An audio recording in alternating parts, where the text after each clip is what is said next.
বাংলাদেশ জামাতে ইসলামী, জানেন এই বাংলাদেশ জামাতে ইসলামীর নিবন্ধন হাইকোর্ট থেকে বাতিল করা হয়েছে। হাইকোর্ট বলেছে তাদের নিবন্ধন বাতিল, তারা নিষিদ্ধ।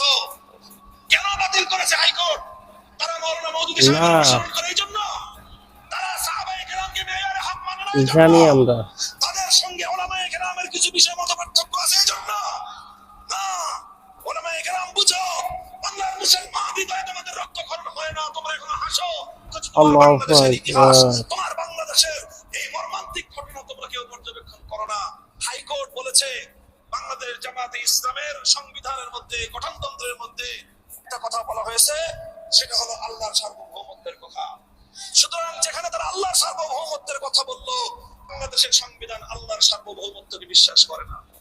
এই জন্য হাইকোর্ট বাংলাদেশ জামাতে ইসলামের নিবন্ধন বাতিল করেছিল। আল্লাহ রাব্বুল আলামিন জামাত ইসলামের পক্ষে আছেন বলেই তাদের কোনো ষড়যন্ত্র কাজে আসছে না। আলহামদুলিল্লাহ।